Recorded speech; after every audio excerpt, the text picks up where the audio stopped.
Boa noite. Hoje, dia 12 de janeiro de 2019, vamos analisar aqui a polêmica nomeação do Mourão Filho para o cargo de assessor especial do presidente do Banco do Brasil. A primeira crítica que se faz em relação a essa nomeação é de que teria sido nepotismo. Aliás, um advogado entrou no Supremo Tribunal Federal com uma reclamação criticando exatamente isso, de que se trata de nepotismo, direto ou indireto.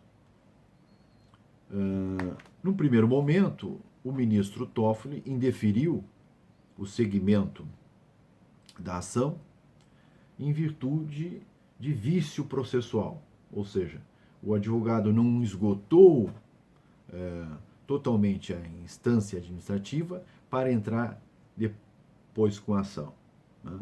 Então, em outras palavras, o advogado primeiro tem que esgotar a instância administrativa, né? Entrar administrativamente. Se não conseguir revogar, né, a nomeação, então aí sim ele poderá entrar com a reclamatória judicial. Mas, de qualquer forma, nós podemos analisar o mérito dessa ação a fim de verificar se houve ou não nepotismo. A súmula vinculante número 13 diz o seguinte em relação ao nepotismo: a nomeação de cônjuge, companheiro ou parente em linha reta, colateral ou por afinidade até o terceiro grau, inclusive, de autoridade nomeante caracterizam o nepotismo. Então, nesse caso, sabe-se que o presidente do Banco do Brasil, Rubem Novaes, não é parente até o terceiro grau do Mourão Filho. Então, essa primeira parte da súmula não restou caracterizada. A segunda parte fala do nepotismo cruzado, ou seja, ajuste mediante designações recíprocas. Nesse caso, para haver o nepotismo cruzado, o presidente do Banco do Brasil teria que nomear o Mourão Filho e o general Mourão nomear um parente até o terceiro grau do presidente do Banco do Brasil. Isso também não restou caracterizado. Então, pode-se concluir que essa primeira crítica de que teria havido nepotismo não é procedente, não é pertinente. A segunda crítica que se faz, aliás, foi o antagonista que fez, é de que Mourão Filho teria saído de um cargo de sargento para um cargo de coronel. Ou seja, ele compara a estrutura organizacional do Exército com a estrutura organizacional do Banco do Brasil. Vamos ver se essa crítica é pertinente. No Exército, nós temos a estrutura organizacional que começa com os praças, né, que vai do soldado até o subtenente. Depois vem os oficiais subalternos e os oficiais intermediários, que vai de aspirante até capitão. Depois os oficiais superiores, que vai de major até coronel, que são os que comandam as unidades militares, né, batalhão, regimento. Depois os oficiais generais, então, que é de general de brigada até marechal. No Banco do Brasil, também nós temos uma estrutura hierárquica que vai de escriturário até o presidente do banco. Quem seriam, no Banco do Brasil, os oficiais superiores? Para comparar a estrutura organizacional do Exército com a estrutura organizacional do Banco do Brasil. Os oficiais superiores do Banco do Brasil seriam as funções a partir de gerente geral, né?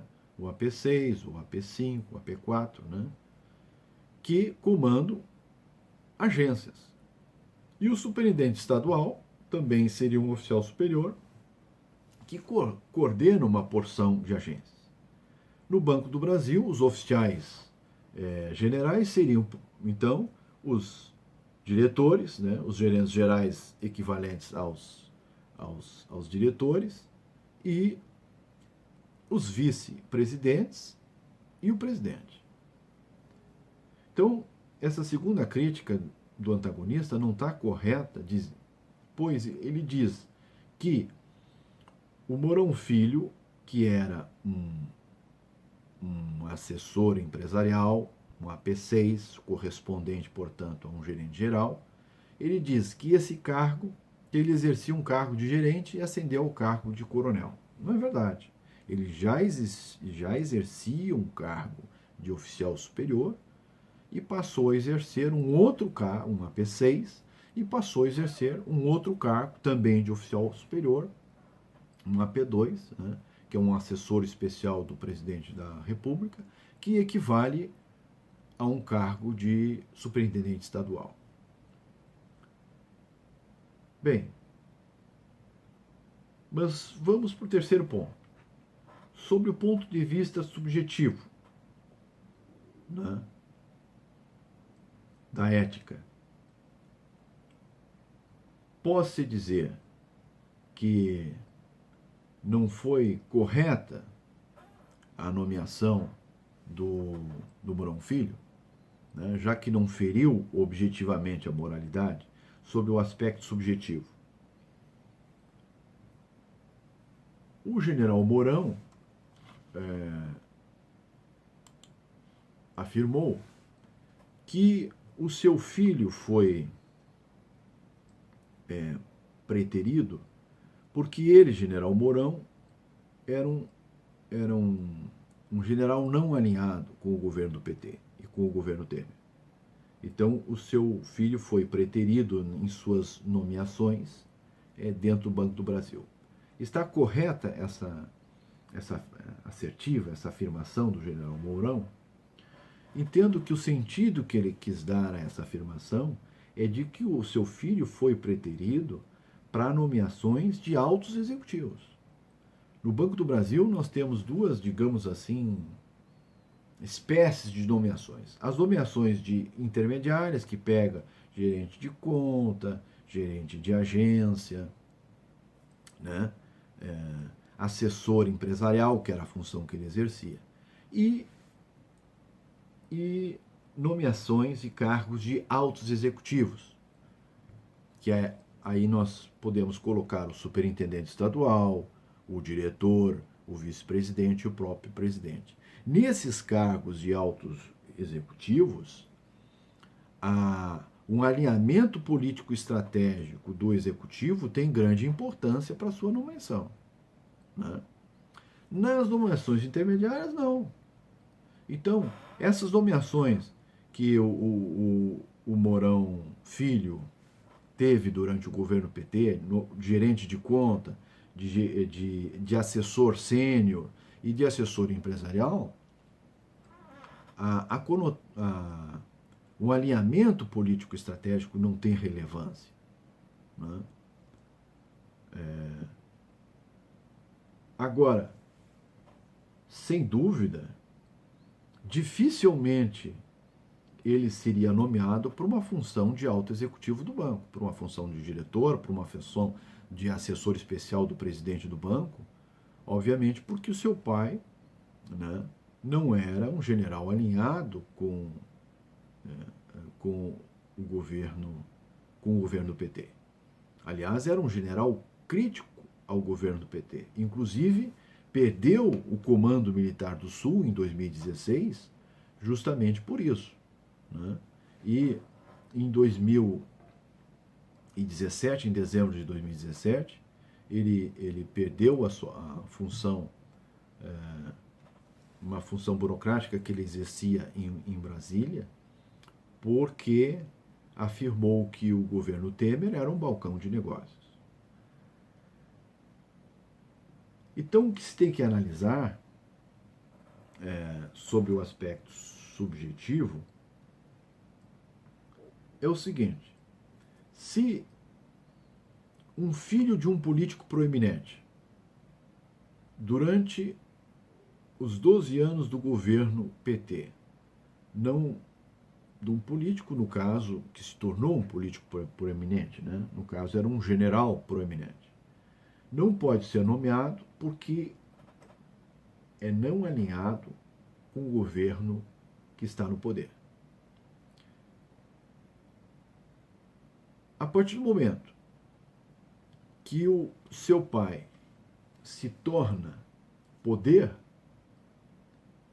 ele não pode também ser nomeado agora porque o pai está no poder.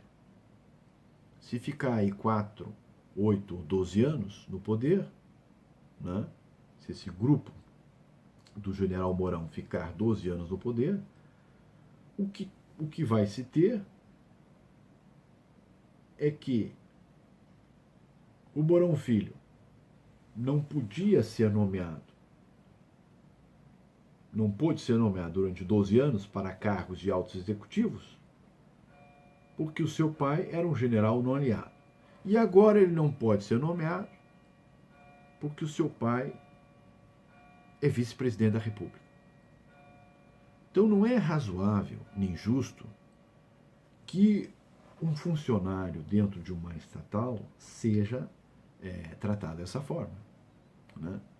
Eu acho que o que temos que analisar é objetivamente a súmula vinculante número 13. Se o filho de um político proeminente ou de um general proeminente não fere o conteúdo da súmula vinculante número 13, ou seja, se a autoridade nomeante, né, não é parente, até o 3º grau inclusive, do nomeado, né, e nem houve a nomeação por nepotismo cruzado, então a nomeação está regular. Ele pode continuar no cargo. Eu acho que essa é a forma mais justa e razoável de se analisar essas situações.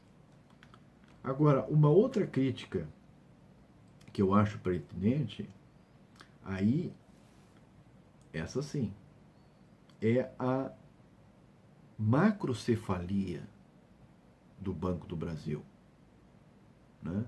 Essa hipertrofia, né, que foi expandida durante o governo PT para acomodar os vários partidos dentro do Banco do Brasil. Hoje o Banco do Brasil tem um presidente, ele tem 9 vice-presidentes, tem 27 diretorias e mais 11 gerentes gerais com status de diretor. Esses 38 comissionados, cada um deles, né, entre diretores e gerentes gerais, eles podem nomear, eles nomeiam em torno de 4 gerentes executivos, né, o que dá 152 gerentes executivos. E esses 152 gerentes executivos normalmente nomeiam mais 4 gerentes de soluções, o que dá 608 gerentes de soluções.